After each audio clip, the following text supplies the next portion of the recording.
All good to go.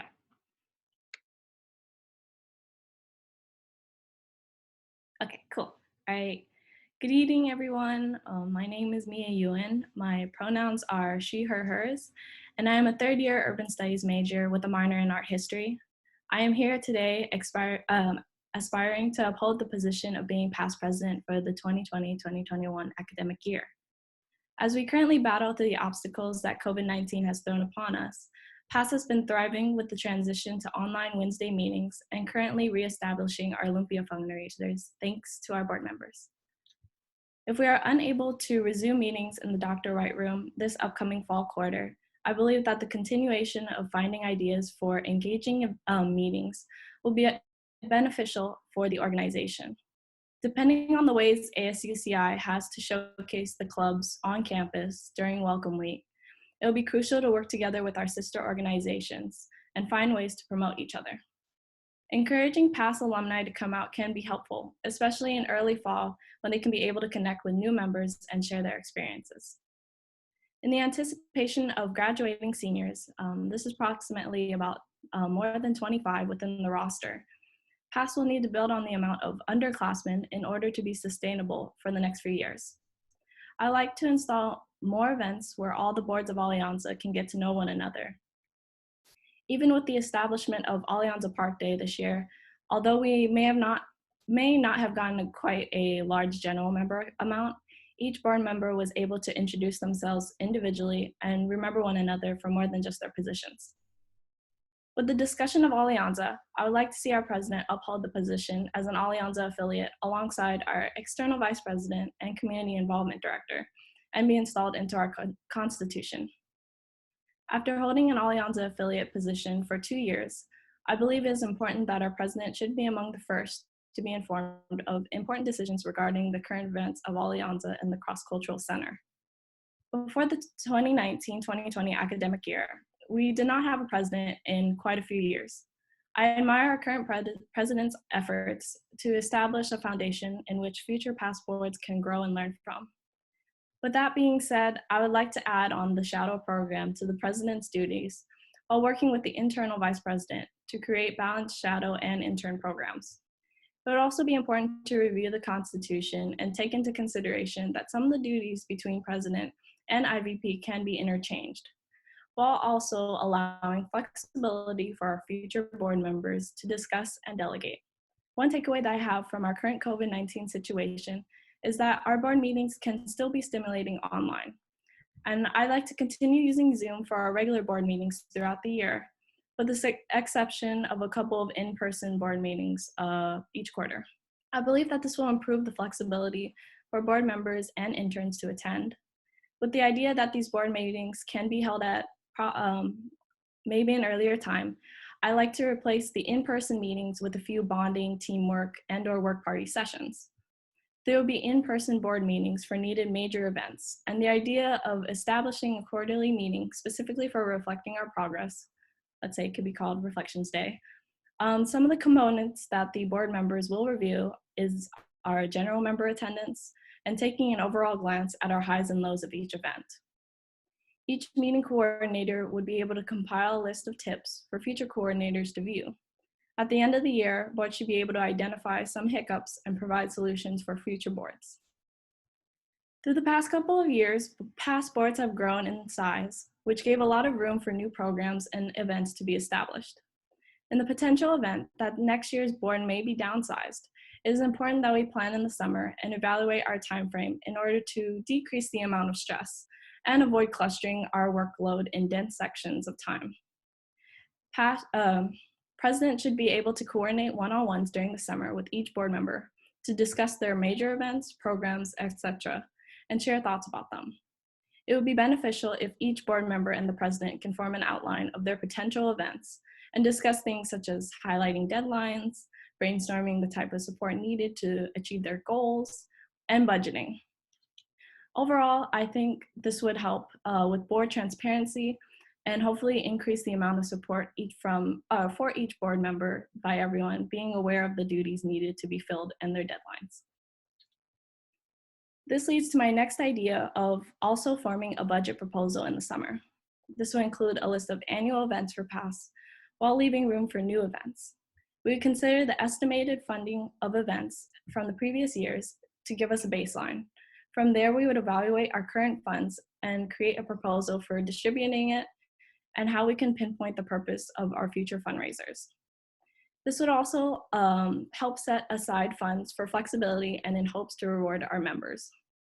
We would continuously refer back to this proposal throughout the year and evaluate our progress during our reflections.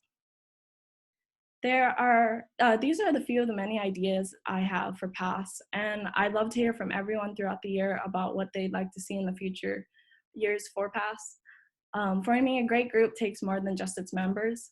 As we can see, we're made up of general members, board, alumni, interns, people from multiple orgs, professionals from different backgrounds that participate in our conferences and events, and even high school students. So as a whole, we'll take on PASS and continuously find new ways of improvement. We're definitely going to have obstacles and get frustrated at times, but my main goal is to do my best to support each board member and to help PASS grow.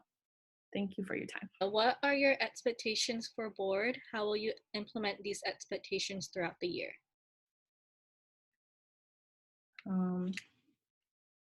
Expectations. I hope that with these installments, such as making the one-on-ones, will help ease knowing when deadlines are.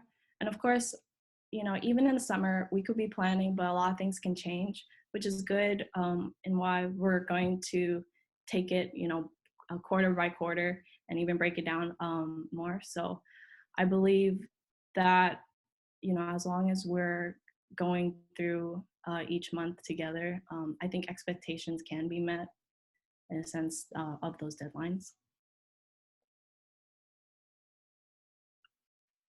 I have another question. So, if any of the other exec positions were unfilled, how would you handle the situation? Um, if any of the other exec board positions are not filled, then either way, actually, if they were filled, if they weren't, um, all the exec positions should discuss how certain positions and their duties are delegated at that point. Um, if we do not, specifically for me, if we do not have, let's say, an IVP, then that's where I would have to consider taking on some of its programs. But besides that, yeah, I think overall we would be delegating certain duties.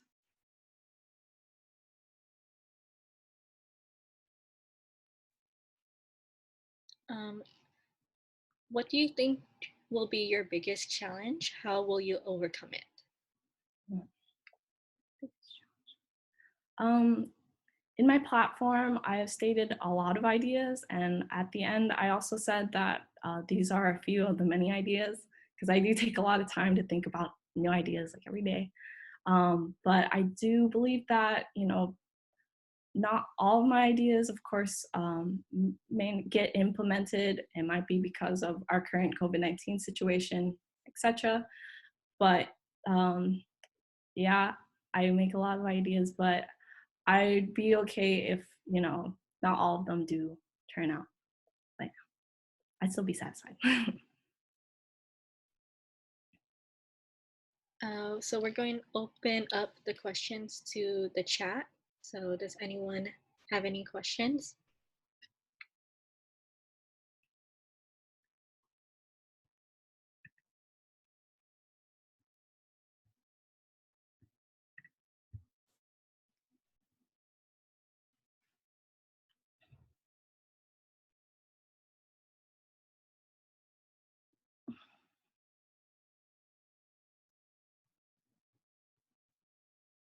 We have a question. How would you delegate FVP duties if the position is not filled next year? um, in continuation of my platform, we will be installing the budgeting proposal. So hopefully, what I want actually is for each board member to, you know, holistically know everyone else's duties, um, and be able to take over sometimes. So like, let's say if we don't have an FVP, then we would have to delegate some of the duties for fundraisers. But I also believe that it would be nice to see, for example, our interns next year be able to host their own fundraiser, but board members would be able to like kickstart and help out. So I think this, even though we might not get the position filled, it is a good opportunity for all the other board members to understand how those duties are, and how they work. Um, for taking care of funding, I still think that the budgeting proposal will help out with knowing what steps need to be taken, because we will have deadlines on when things need to be sent in, etc. One other question from a um, general member. As president, you are basically the face of the organization. So all of the good or bad criticism from general members, board members, and other individuals. How do you plan on dealing with these criticisms?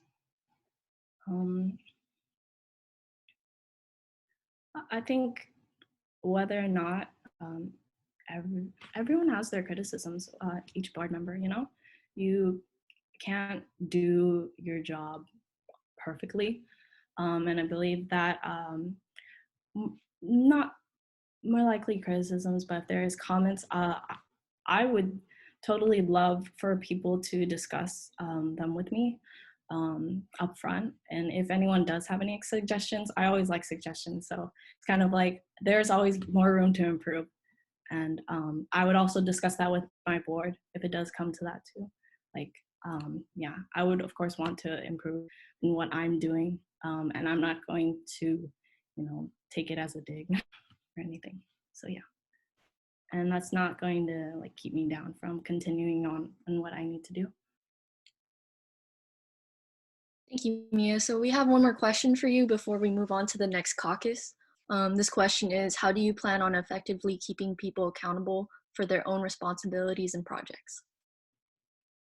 That goes on with the continuation of the discussion about one-on-ones, because we'll go through the first phase, which is summer, and go through the deadline and budgeting.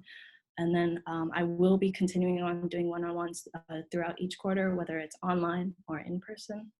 So I believe that, you know, even though from this year or from years of board, I believe that sometimes, even me, like, I do need help. And I think these one-on-ones can help understand when someone might not be, you know, out openly saying that they do need help, but it can kind of like be a little bit evident, and where everyone else needs to step up, basically. So that's where I think transparency will be efficient.